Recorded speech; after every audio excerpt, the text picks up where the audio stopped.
Друзья, приветствую вас на канале, посвященном погоде рынка недвижимости острова Кипр. Сегодня мы с вами будем говорить о южной части острова Кипр, а точнее будем говорить о целой провинции Пафос, куда входят, в общем-то, 4 крупных областных, опять областных по привычке с Украины, крупных города-муниципалитета. Почему всегда проговариваю слово «областной»? В Украине существует административно-территориальное отделение, как и на острове Кипр, и по административному территориальному делению есть областной город-центр, которому подчиняются уже районные центры.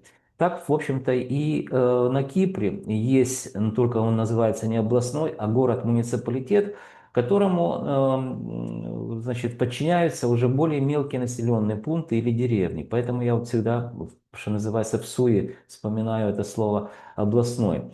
Итак, друзья, за мной видите бесконечное Средиземное море, достаточно ветрено. Это картинка, ну, с меня художник и, так сказать, фотограф плохой, наверное, но я вот так запечатлел с верхнего города, ходил там по своим делам.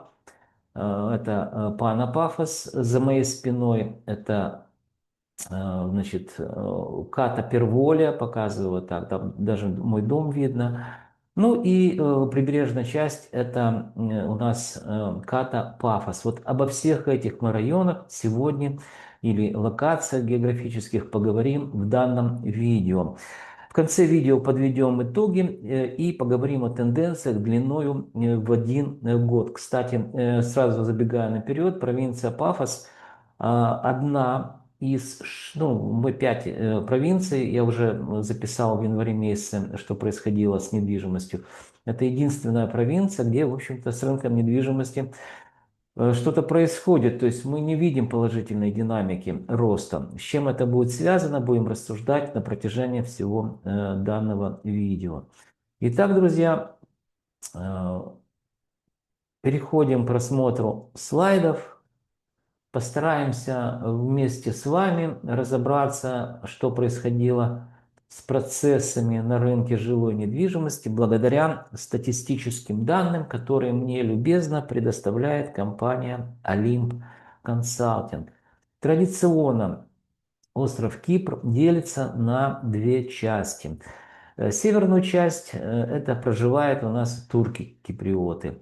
В южной части острова проживают греки-киприоты. И сегодня мы с вами говорим, уже подводя итоги января месяца прошедшего, естественно, видим, вот я показываю контуры, географическое расположение целой провинции Пафос. Она находится у нас на западе, да, западная часть, правильно, западная часть острова. Итак, всего входит по административно-территориальному делению остров делится на 6 провинций. Еще раз повторяюсь, сегодня мы говорим о провинции Пафос. Давайте посмотрим административное территориальное деление уже самой провинции Пафос. Она отрисована таким медным пятнышком, ну, цвет меди, да, сайпрус. Помните, что древние добывали здесь одни из первых медь. Так вот, Google Map отрисовывает географию или локацию по границам целой провинции, куда входит муниципалитет Пафос, муниципалитет Гераскипу, муниципалитет Пея, на карте они отмечены, и муниципалитет Полис. Это, назовем их, ну, по меркам острова, крупные города-муниципалитеты, которым подчиняются уже агломерации небольших населенных пунктов, деревень. Видите, большая провинция, а всего лишь 4 города-муниципалитета, о которых мы будем говорить. Но в данные города-муниципалитеты входят еще агломерации из населенных пунктов, они тоже в данной статистике будут присутствовать. Итак, друзья, давайте переходим уже непосредственно к рынку недвижимости. Говорим о новом жилье. Сразу же договоримся, что новое жилье – это классификация компаний-застройщиков, это А и Б класс. Напомню вам, что по легенде, опять же, компании-застройщиков, данные квартиры строятся из нового, ну, энергоэффективного, назовем так, строительного материала. То есть зимой не холодно, летом не жарко. Напомню вам, что на Кипре нет отопления. Ну, нет отопления почему? Потому что тепло. Поэтому и нет отопления. Старое жилье это C, D, E, F. Кстати, вот я проживаю в старом, ну как старом, ну, называется класс C, это дом уже в таком, ну, назовем старое жилье, как договорились, да, есть новое, есть старое, с которой, в общем-то, зиму почти пережили, сегодня какое там 26 у нас февраля. Я, друзья, не замерз, скажу честно, да. В Киеве морозы, так сказать, несравнимы, чем на острове. Не случайно данный остров называют Солнечным остров. Итак, сейчас мы говорим о новом жилье. Итак, что произошло, друзья, за месяц? За месяц исследования мы видим, что снижение стоимости на 0,18% это новое жилье. В среднем видим стоимость квадратного метра, это средняя стоимость 2797 евро. Вы также можете посмотреть внизу локации, о которых я вам рассказывал. То есть это верхний город, середина часть и нижняя часть. Я вот, и как видите, очень сильно меняется стоимость квадратного метра в зависимости от географического расположения того или иного объекта жилой недвижимости. Говорим о новом жилье.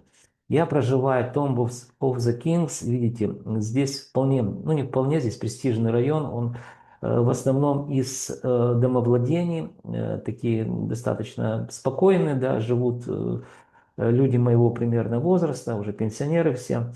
Ката-Пафос, видим, это самый дорогой район, 3539 евро. Ну и достаточно недорогой район, или бюджетный, так назовем, чтобы не обижать, да, это Авангарас, 1845 евро. А вот внизу уже, друзья, мы видим красная черта, это у нас среднее арифметическое число. Как оно считается, вы у меня умные, знаете, это 2797 евро стоимость квадратного метра нового жилья. Еще раз повторюсь, что за месяц показала нам динамику снижения минус 0,18%.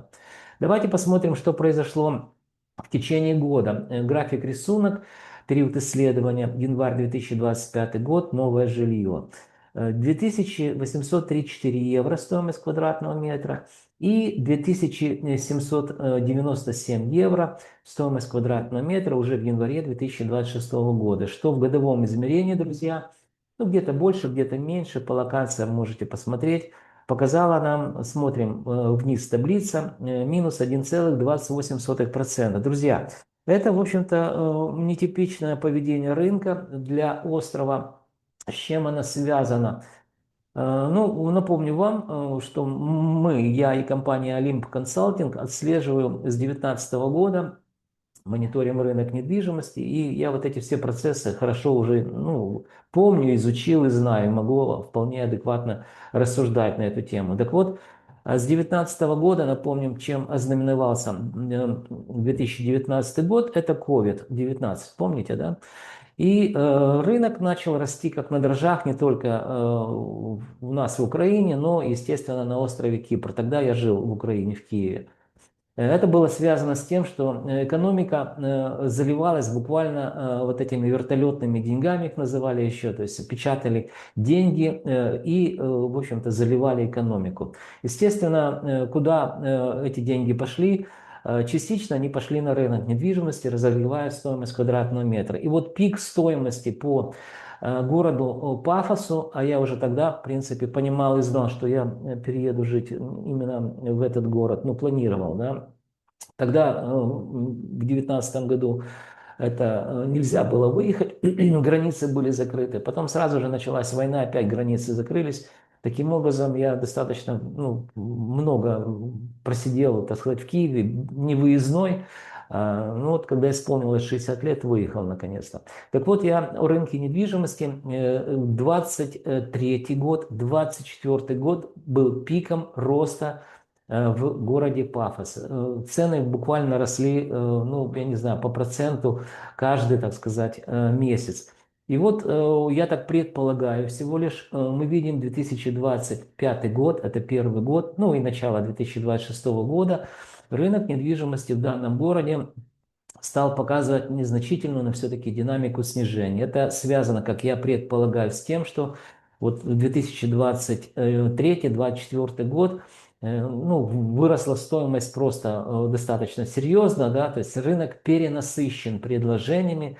Я потом буду записывать в следующих видео, сколько предложений обрабатывает программа Olymp News, чтобы вы понимали, что выборка релевантна. В любом случае это больше 2000 объектов жилой недвижимости данного класса.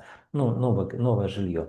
Так вот, помните, как всеми, так сказать, уважаемый, чуть не сказал Остап Бендер, был такой еще экономист Адам Смит.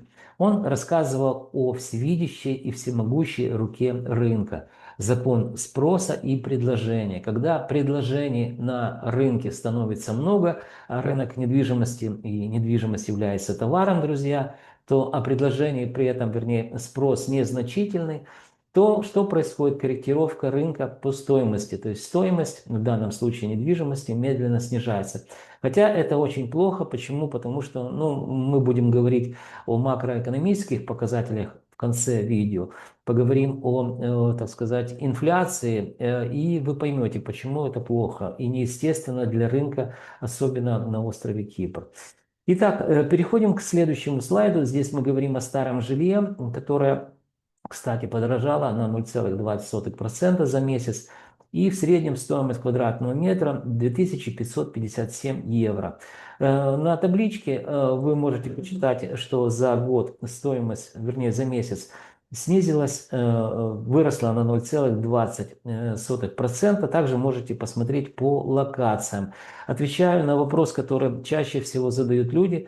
Зачем вот эти цифры, кому они нужны, неинтересно, скучно и так далее. Друзья, у меня не развлекательный контент, я пишу, так сказать, контент, который позволит вам ориентироваться в процессах, которые происходят на рынке недвижимости. Это необходимо людям, которые хотят продать свою недвижимость или же купить недвижимость. То есть вы находите локацию, где предполагаете купить недвижимость, понимая, что это, допустим, класс C, D, E, F, о котором мы говорим, умножаете стоимость квадратного метра на примерную площадь, дом, квартиры. Сейчас мы здесь говорим только, друзья, о многоквартирных домах. То есть это апартаменты, которые находятся в зданиях, сооружениях, где много квартир. Хотя по меркам Киева это ну, совсем немного. Так вот, вы будете знать рыночную стоимость при приобретении недвижимости, так и продавцы могут сориентироваться. В свое время в Украине был крупный такой проект, в котором мы участвовали, я и компания Alim Consulting, где показали, в общем-то, так сказать, фонду госимущества, как необходимо, ну, составили техническое задание, не то, что показали, то есть мы же наукой занимаемся, я и, так сказать, мои компаньоны, да. Так вот, составили техническое задание, показали и рассказали вот эти все алгоритмы, которые могут достаточно точно определять рыночную стоимость квадратного метра, для чего это надо было сделать, для налогообложения. То есть вы знаете, кто не знает, повторюсь, в Украине есть норма. При продаже квартиры государство с помощью программного обеспечения ну, оценивает рыночную стоимость вашей квартиры, с которой взимается пенсионные, ну, налоги, назовем так, там не только один пенсионный. Поэтому, друзья, у меня огромный опыт в этом направлении. Надеюсь, ответил на вопрос, зачем нужны эти цифры. Фиксируем, что новое жилье подешевело за месяц, ну, минус 0,18%, старое подорожало на 0,20%. Разница в стоимости квадратного метра между новым и старым, видим, показываю указкой, почти 200 евро. Переходим к следующему слайду. Здесь мы посмотрим, что произошло со старым жильем на протяжении, естественно, 1 года. Январь 2025 год 2593 евро. И январь 2026 год 2557 евро, что показало нам внизу. Смотрим, динамика снижения за год минус 1,39%. Но это тоже, друзья, для рынка недвижимости плохо. То есть люди, у которых есть недвижимость, которая относится к старому жилью, класс С, Д, Е, Ф, к сожалению, ваша недвижимость за год подешевела, в отличие от других провинций и муниципалитетов, о которых я на протяжении всего месяца вам рассказывал. Я говорю о южной части острова Кипр. Следующее у нас, видим, город-муниципалитет, это Гироскипу. Это единственный город-муниципалитет, который, друзья, показал, ну там много нового жилья строится, сданного в эксплуатацию в том числе. Итак, мы видим, что новое жилье подешевело за месяц минус 0,20%, средняя стоимость 2530 евро. Ну, то есть значительно уступает, чем в городе, муниципалитете Пафос, сравнивая даже там, ну, я не знаю, с теми, ну, с Пафосом сравнивая, да, там по 3, я вам говорил, тысячи евро, а здесь всего лишь 2530 евро. Смотрим, что еще внизу. Внизу вы можете посмотреть географические названия, то есть это, как я говорил, картографы называют это ценовые зоны. Стоимость квадратного метра различается в зависимости от локации. И также видим, что 2530 евро стоимость квадратного метра. В целом по городу, муниципалитету снижение минус 0,20%. Давайте посмотрим, что произошло за год в данном городе, муниципалитете. Здесь период сравнения у нас январь 2025 год, 2525 евро. И уже 2530 евро стоимость в январе 2026 года. Внизу смотрим красным шрифтом, что показало незначительную динамику роста за год, всего лишь 0,18%. Но посмотрите, как вот эта пила такая, да, хотя я аппроксимирую данные финансовые временные ряды, но все равно вот видим вот эти колебательные процессы. Ну, с чем это сравнено, с чем это связано? Скорее всего, друзья, там сдавались в эксплуатацию несколько комплексов жилых. Естественно, припродажная подготовка была, то есть в медиа забрасывали по завышенной стоимости объекты жилой недвижимости. И я так предполагаю всего лишь, что вот это вот вызвало такие, ну, неровную такую кривую, да, неровную гистограмму. Ну, я предполагаю, у кого, может, другие какие-то предположения, напишите. Итак, зафиксировали, что новое жилье за год всего лишь выросло на 0,18%. Переходим к старому жилью. Также муниципалитет Гироскипу. Вот здесь видим минус 0,20% за месяц подешевела недвижимость. Стоимость квадратного метра 2467 евро. Если посмотрим вниз, то за месяц, еще раз повторюсь, снижение минус 0,20%. По локациям можете определиться в стоимости квадратного метра. Это абсолютные цифры и снижение в данном случае в процентном соотношении. Также за год старое жилье, друзья, у нас подорожало на 1%. Период сравнения январь 2025 год это 2469 евро. И в январе 2026 года это 2467 евро. Что показало нам динамику роста? Внизу смотрим на красный шрифт. 0,94%, то есть на 1% подорожала недвижимость в городе, муниципалитете Гироскипу. Следующий, друзья, город-муниципалитет – это Пея. Период сравнения декабрь 2025 год с январем 2026 год. То есть колебательные процессы. Новое жилье, на карту смотрим, подешевело 0,26%. Средняя стоимость нового жилья 1937 евро за квадратный метр. То есть видите, как, в общем-то, удаление от Пафоса, я имею в виду муниципалитет, город Пафос, в Гераскипу дешевле квартиры, чем в Пафосе, в муниципалитете Пея дешевле, чем в Пафосе и в Гераскипе. Ну, по стоимости можете определиться, да? Итак, что же произошло с новым жильем? Мы так подвели итоги: снижение минус 0,26% за месяц. Посмотрим, что произошло в течение одного года. В течение года, друзья, вот так видите, тоже вел себя рынок недвижимости в муниципалитете Пея в январе 2025 года.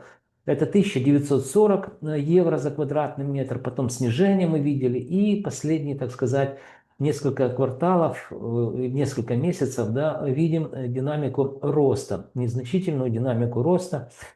Итак, в целом видим, что в январе 2026 года 1937 евро, напомню, мы говорим о новом жилье, что в годовом измерении, сравнивая январь 2025 год с январем 2026 года, незначительную динамику снижения минус 0,15%. Давайте посмотрим, что произошло со старым жильем в муниципалитете Пея. Апартаменты С, Д, Е, Ф. Снижение также за месяц минус 0,28%. Также видим, что средняя стоимость уступает новому жилью 1768 евро за квадратный метр. Ну и, в общем-то, табличка внизу, можете посмотреть, она подтверждает, так сказать, то, что нарисовано на интерактивной, так сказать, карте. Давайте посмотрим, что произошло со старым жильем на протяжении одного года. Муниципалитет Пея. Здесь, в общем-то, динамика более грустная. Снижение минус 1,61% за год. Видим, что в январе 2025 года это было 1802 евро стоимость квадратного метра.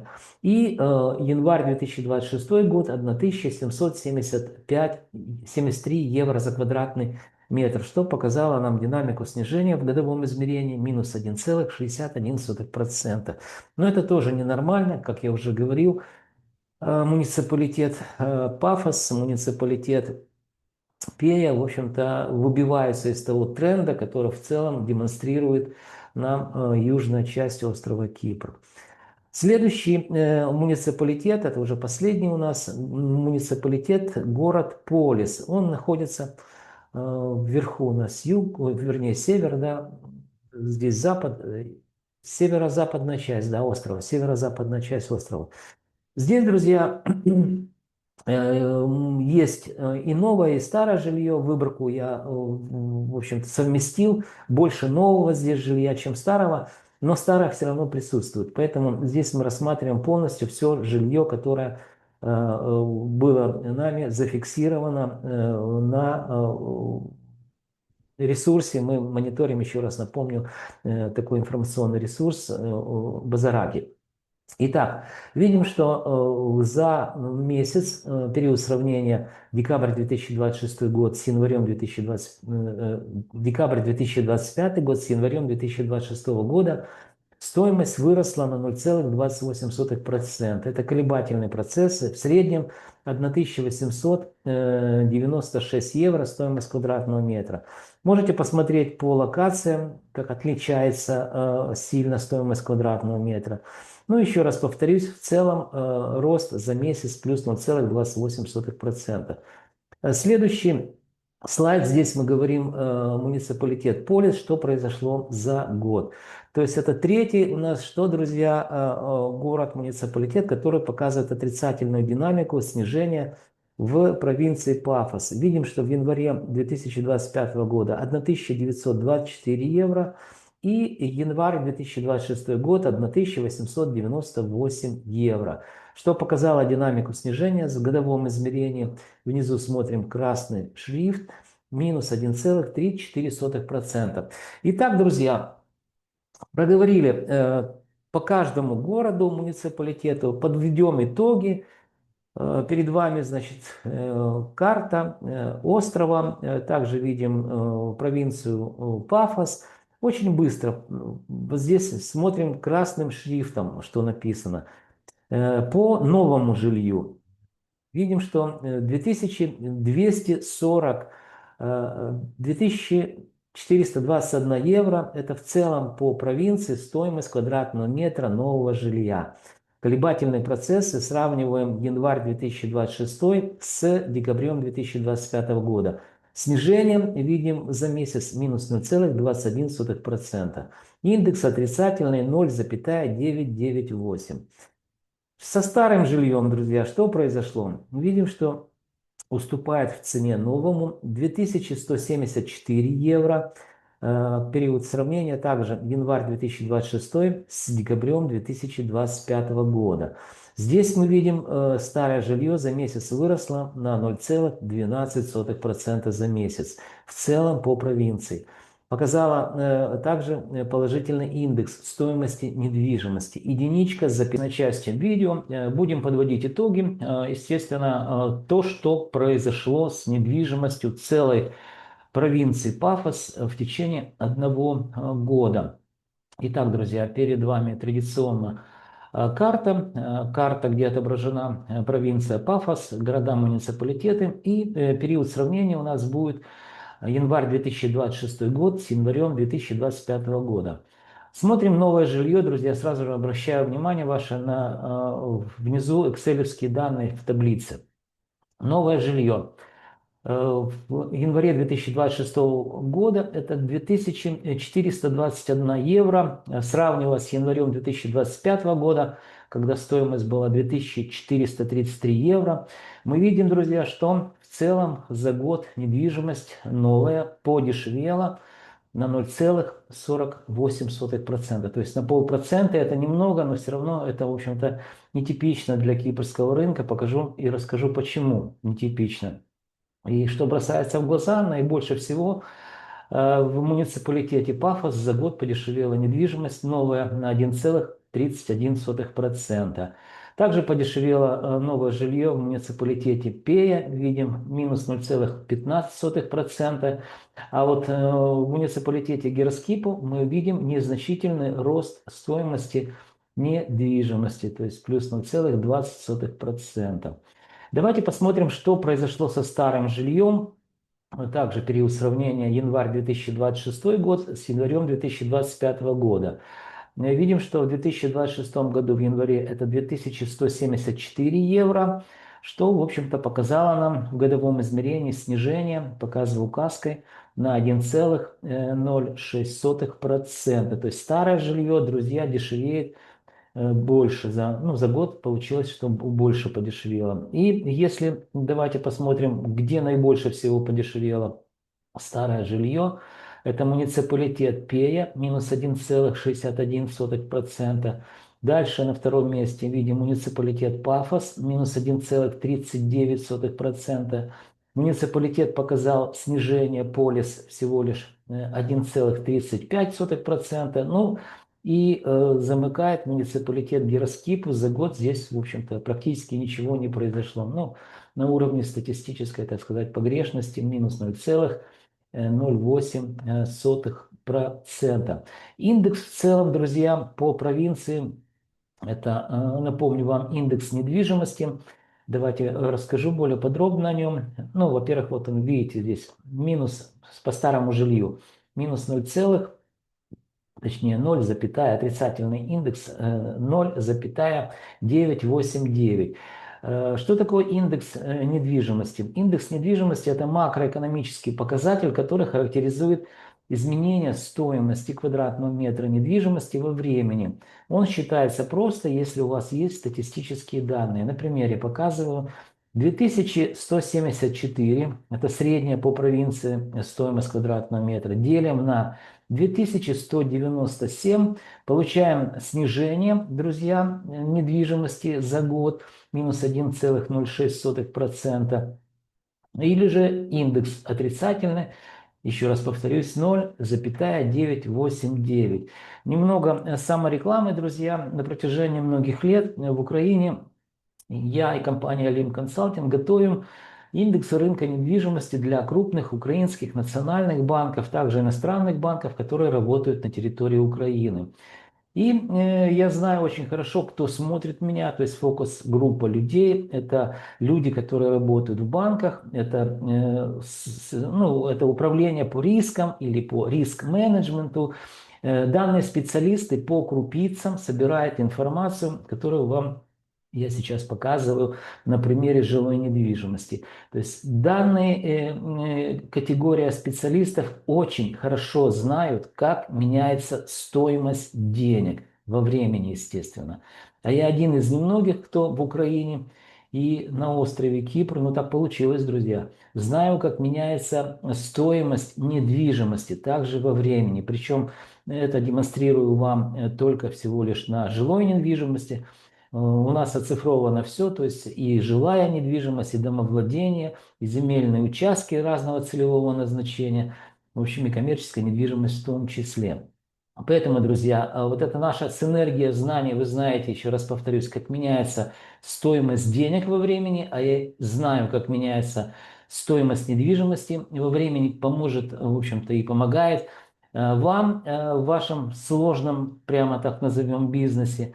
Ну и помогает мне заниматься наукой, и компания Lim Consulting дальше, в общем-то, развиваться. Найти меня несложно. Можете в описании канала есть Viber телефончик. Это Viber телефон на Украину.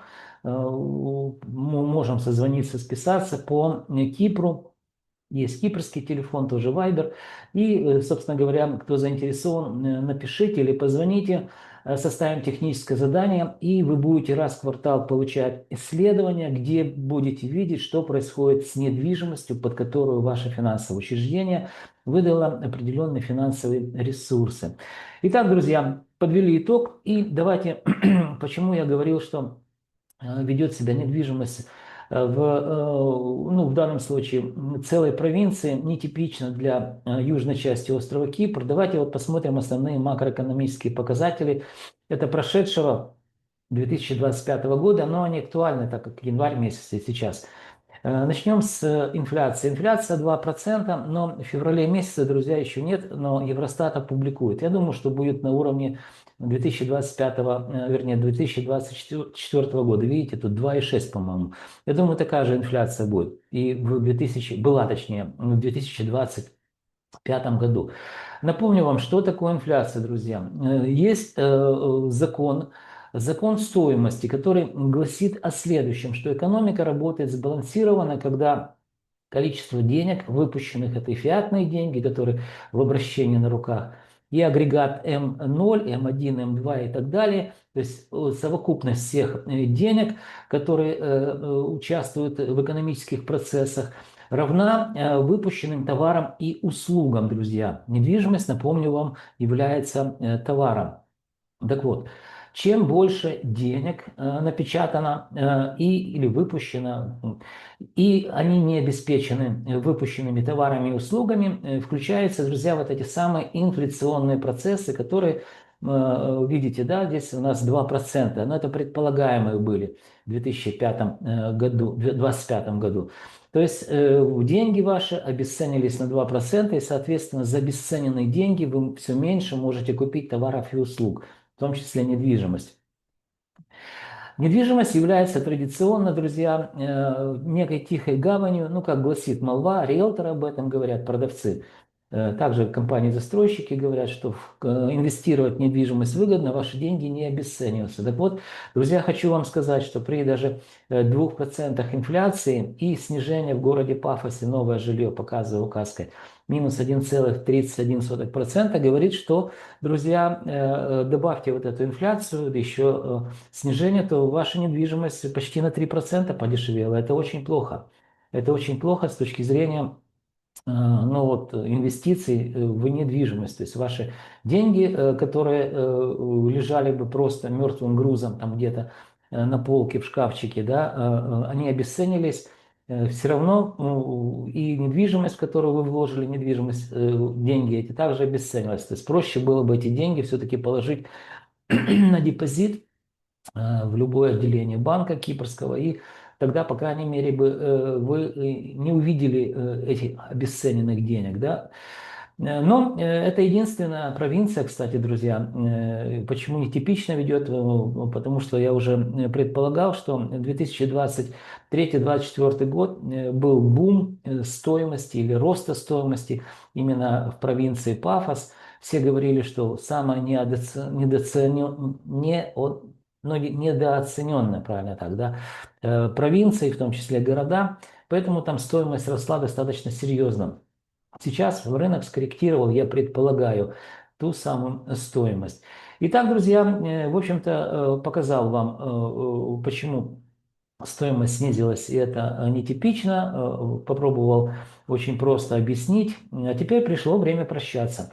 Для того, чтобы вы знали, что происходит с недвижимостью острова Кипр, вам необходимо, друзья, что? Правильно, подписаться на мой канал. Вы также должны помнить, что я ваш скромный слуга и компания Олимп Консалтинг готовим для вас ежемесячные обзоры рынка недвижимости, которые, я уверен, станут для вас компасом или же как минимум картой в каменных джунглях рынка недвижимости острова Кипр. Друзья, до встречи в следующих моих видеороликах.